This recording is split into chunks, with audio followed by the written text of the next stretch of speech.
Alright guys, स्वागत है आपका इस वीडियो में। तो यहाँ पे हम तात्सुकी फुजिमोटो का सेकंड एपिसोड कवर करने वाले हैं और आप फर्स्ट एपिसोड देख सकते हो, चैनल पे मैंने ऑलरेडी अपलोड कर दिया है। ये सारी की सारी शॉर्ट स्टोरीज है, तो आप कोई भी एपिसोड कहीं से भी शुरू कर सकते हो, ठीक है। इंडिविजुअल स्टोरीज है तो कोई दिक्कत वाली बात नहीं है। चलिए फिर ये वीडियो शुरू करते हैं, बाकी बातें वीडियो के एंड में कर लेंगे। तो यार एपिसोड की शुरुआत पे हमें यहाँ पे एक बंदे की आवाज सुनाई जाती है जिसका नाम होता है सासाकी। अब यार आगे चल के पता चलेगा इसका नाम, लेकिन मैं पहले से बता रहा हूँ तुम लोगों को, कोई स्पॉइलर नहीं है। वो ये कहता है कि जब भी मैं कावागुची सेंसेई को देखता हूँ ना, तो मेरा दिल काफी तेजी से धड़कने लग जाता है। इवन मेरे चेस्ट में पेन होना शुरू हो जाता है। बस उसको देखते साथ ही मैं काफी ज्यादा खुश हो जाता हूँ। इवन उसको देखने के लिए मैंने स्प्रिंग लेसन्स भी ज्वाइन कर लिए। लेकिन ऐसा क्यों होता है? ऐसा जरूर इसलिए होता है क्योंकि कावागुची सेंसेई बिल्कुल एथेना या फिर शायद आर्टेमिस की तरह है। अब बेसिकली यार वो उसको गॉडेस मानता होता है। यहाँ पे जब वो घर भी जाता है तो बस उसके बारे में सोचता रहता है, सोने से पहले उसके बारे में सोचता है, सपना उसका देखता है।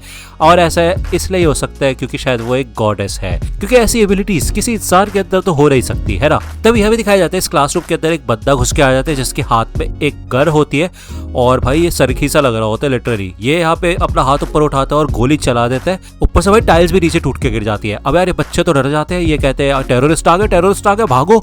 अब यार ये बंदा कहता है बोए मैं कोई टेररिस्ट नहीं हूँ, समझे, चुपचाप बैठ जाओ वरना गोली चला दूंगा। कावागुची कहती है कि तुम चाहते क्या हो? तो ये बंदा कहता है कि क्या तुम मुझे भूल गई चीको कावागुची? मैं तुम्हारा पुराना क्लासमेट हूँ और यहाँ पे मैं तुम्हें तुम्हारे कर्मों के लिए सजा देने के लिए आया हूँ। पहले मेरे ग्रेड्स काफी कमाल के थे और मेरा पक्का टोक्यो यूनिवर्सिटी में एडमिशन हो जाता, लेकिन सब कुछ बर्बाद हो गया तुम्हारी वजह से। ये सब इसलिए हुआ क्योंकि तुमने मेरे को रिजेक्ट कर दिया था। तुमने बुरा काम किया, उसके बावजूद तुम्हें कोई सजा नहीं मिली और ये बिल्कुल गलत बात है। इसी वजह से मेरे को इंसाफ को अपने हाथ में लेना पड़ेगा। तो यहाँ पे गन तान देता है वो कावागुची के ऊपर। कावागुची कहती है तुम कुवानो हो, है कि नहीं? हम दोनों एक ही क्लास में थे, हाई स्कूल के सेकंड ईयर में, है ना? तो कुवानो कहता है हाँ बिल्कुल सही कहा, लेकिन फिर भी तुम गिल्टी हो और तुम्हें सजा मिलनी चाहिए, समझी? कावागुची कहती है कि तुम मेरे साथ कुछ भी कर सकते हो जो चाहो। तो यार ये सुन के सासाकी तो पागल हो जाता है। वो कहता है क्या कुछ भी कर सकता है? तो यार कुवानो सोचता है, वो कहता है क्या कुछ भी? तो ठीक है फिर मैं चाहता हूँ तुम मेरे साथ फिजिकल हो। नहीं, क्या मेरे फिजिकल होने के लिए कहा? लेकिन हाँ। अब यार ये सुन के तो भाई ये सारे के सारे बच्चे शौक हो जाते हैं और सासाकी तो भाई पागल ही हो जाता है। वो सोचता है क्या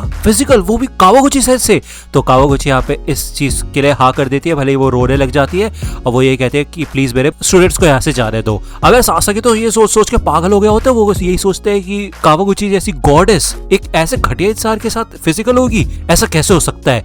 मैं नहीं चाहता कि ऐसा कुछ भी हो। तो भाई वो तो इतना ज्यादा पागल हो जाता है कि वो उठ के खड़ा हो जाता है और वो कहता है नहीं मैं नहीं चाहता कि तुम ऐसा कुछ भी करो, समझे? यहाँ पे आके होते कौन हो तुम ऐसे डिमांड्स करने वाले? मैं कावागुची सेंसेई को तुम जैसे घटिया इंसान के साथ देख भी नहीं सकता। तो यहाँ पे कावागुची बैठने के लिए कहती है सासाकी को, लेकिन सासाकी कहता है कि आपको ये सब करने की जरूरत नहीं है क्योंकि फिजिकल उस इंसान के साथ होना चाहिए जिससे आप प्यार करते हो। तो ये तो कोई भी नहीं है। तो कुवानो कहता है कि चुप हो जाओ बच्चे, हीरो बनने की कोशिश मत करो। तो सासाकी कहता है कि मेरे को हीरो बनना ही पड़ेगा ना, क्योंकि कोई और तो कुछ बोल नहीं रहा है। कुवानो कहता है कि ऐसा लगता है कि जब भी मैं कुछ करने जाता हूँ ना कोई मेरे बीच में आ ही जाता है। तो वो यहाँ पे गन चलाने के लिए तैयार हो जाता है। सासाकी कहता है कि ऐसा लगता है किसी भी पल अब मेरे को गोली लगने वाली है और पक्का मेरे को काफी ज्यादा दर्द होगा, लेकिन ऐसा लग रहा है कि सब कुछ स्लो मोशन में हो चुका है। क्या ये मेरी जिंदगी है जो कि मरने से पहले मेरी आंखों के सामने मेरे को दिखाई दे रही है? मैं मरना नहीं चाहता, लेकिन मैं ये भी नहीं चाहता कि कावागुची सेंसेई किसी और के साथ फिजिकल हो। लेकिन देखा जाए तो वो कौन सा समय था जब मैंने ये सोचना शुरू किया था कि कावागुची सेंसेई एक गॉडेस है? तो यहाँ पे अपनी लाइफ को सोचता है और फाइनली एक मोमेंट हमें दिखाया जाता है। कावागुची यही कहती है कि सिर्फ तुम ही एक इंसान हो जिसने अपने फ्यूचर प्लान सर्वे को सबमिट नहीं किया है। सासाकी बताओ क्या हो गया ऐसा?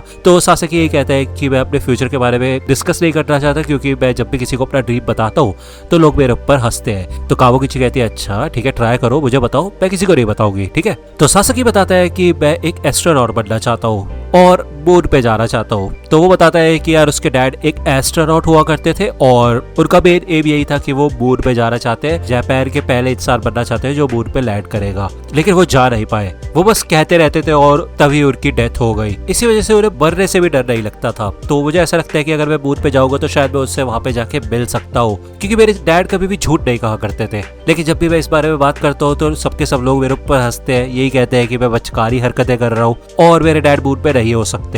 वो ऐसा दिखाते हैं जैसे ये नॉर्मल सा फैक्ट है, जबकि वो असलियत में खुद कभी मून पे गए भी नहीं है। इसी वजह से मेरे को मून पे जाना है ये पता करने के लिए कि मेरे डैड वहाँ पे है या नहीं। तो वो यहाँ पे रोने लग जाता है। तो कावागुची कहती है कि तुम्हें पता है मैं एक गॉड हुआ करती थी तो सासेकी कहता है कि आप मेरा मजाक उड़ा रही हैं। तो कावागुची कहती है कि नहीं, देखो सबकी अपनी खुद की कॉमन सेंस होती है, सब अपने कॉमन सेंस के हिसाब से ही डिसीजन लेते हैं और बताते हैं कि क्या सही है और क्या गलत है। वैसे देखा जाए तो मुझे भी नहीं लगता कि तुम्हारे डैड मून पे है, लेकिन इस चीज के चांसेस कभी भी 0 नहीं हो सकते। 0% चांस जैसी कोई चीज नहीं होती। बस बात यह है कि उसकी परसेंटेज कम होती है, इसी वजह से लोग उसको 0 कंसिडर कर लेते हैं, लेकिन ट्राई नहीं करते। तो मैं तुम्हें सपोर्ट करना चाहती हूँ तुम्हारे इस ड्रीम के लिए कि तुम एक एस्ट्रोनॉट बनो और मून पे जाके अपने डैड से मिलना और मेरे इस सोच को बदल देना। तब यहाँ पे हमें फिर से अभी का सीन दिखाया जाता है। अब यार ये गोली चला देता है कुवानो और ये गोली यहाँ पे सासाकी की तरफ बढ़ती है और वो अपने हाथों से इस बुलेट को रोक लेता है। अब वो ये सोचता है कि यार 0% जैसी कोई चीज होती नहीं है, अक्सर लोग बस बहाने ढूंढते हैं, अगर परसेंटेज थोड़ा कम होता है ना किसी चीज का तो उसे 0 कंसिडर कर लेते हैं। अब एक लड़की देखती है कि यार सासाकी ने बुलेट रोक लिया, ऐसा कैसे हो सकता है। ये देख के कुवानो भी शॉक हो जाता है, पूरी क्लास शॉक हो जाती है। वो सोचते हैं भाई हो क्या रहा है यहाँ पे। कुवानो पूछता है भाई अबे तुम हो क्या चीज। सासेकी सोचता है कि अभी भी यहाँ पे कावागुची सेफ नहीं है, उनके फिजिकल होने के चांसेस अभी भी 0 नहीं है। तो वो ये कहता है कि तुम मुझसे पूछते हो कि मैं क्या हूँ, क्या तुम सच में जानना चाहते हो। मैं फ्यूचर से आया हूँ और क्योंकि मैं फ्यूचर से आया हूँ इसी वजह से मेरे को पता था कि ये बुलेट कहाँ जाने वाली है, इसी वजह से मैं इसको रोक पाया। अब कुवानो को उसकी बात पर कुछ खास भरोसा नहीं होता, तो ये लड़की कहती है कि सासेकी ने बुलेट को रोक लिया, समझे। तो कुवानो कहता है हाँ यार बात तो सही है। तो वो पूछता है कि आगे चल के मेरे साथ क्या होगा। मुझे पक्का यकीन है मैं जेल में चला जाऊंगा और फिर 10 या 20 साल बाद उससे बाहर निकलूंगा और मेरा रिकॉर्ड इतना खराब हो जाएगा कि मेरे को कोई नौकरी भी नहीं मिलेगी, मेरे पास कोई घर नहीं होगा और मैं वर्जिन ही बढ़ जाऊंगा। सासेकी सोचता है कि ये तो खुद ही कर रहा है, मतलब इसको पता नहीं है कि आगे क्या होगा, बस ये कंक्लूजन पे कूद रहा है कि इसके साथ क्या होने वाला है। तो सासेकी उसे कहता है कि आगे चल के तुम अरेस्ट हो जाओगे थोड़े समय में, लेकिन जेल में 10 साल तुम इतनी पढ़ाई करोगे कि आगे चल के तुम्हें टोक्यो यूनिवर्सिटी में एडमिशन मिल जाएगा और तुम एक ऐसी लड़की से शादी करोगे जो कि सच में तुम्हें बहुत ज्यादा प्यार करेगी। उसी यूनिवर्सिटी में तुम उस लड़की से मिलोगे, उसके बाद तुम्हारा एक बिजनेस होगा जो कि काफी सक्सेसफुल होगा, तुम्हारे 4 बच्चे होंगे, आगे चल के उनकी भी शादी होगी और तुम्हें याद आएगा कि ये मोमेंट बिल्कुल बेकार था और कुछ मैटर नहीं करता था। तो कुवानो को इन बातों पे बिल्कुल भी भरोसा नहीं होता। तो सासेकी कहता है मैं फ्यूचर से आया हूँ, मुझे पता है कि आगे क्या होने वाला है। कुवानो यहाँ पे अपने होश खो बैठता है, भाई नीचे गिर जाता है। वो ये कहता है कि फिर कावागुची का क्या होगा। तो सासेकी कहता है कि अगर तुम अपनी वर्जिनिटी बचा के रखोगे तो आगे आने वाली लड़कियां तुमसे काफी ज्यादा खुश होगी। तो कावागुची यहाँ पे कंफर्ट करती है कुवानो को और कुवानो कहते हैं ठीक है फिर मैं ट्राई करूंगा कि मैं जेल में पढ़ाई करूं।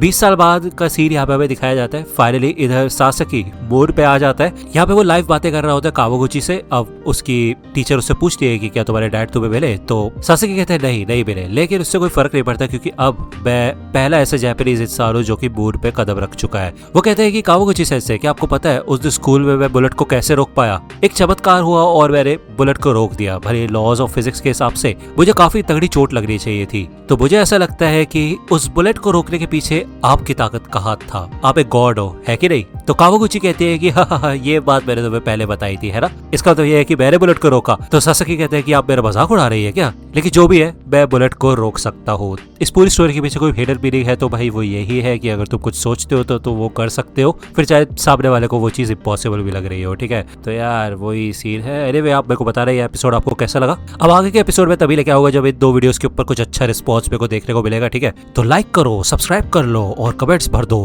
वीडियो पसंद आई हो तो। मिलता हूं आपसे अगली वीडियो में, तब तक के लिए गुड बाय।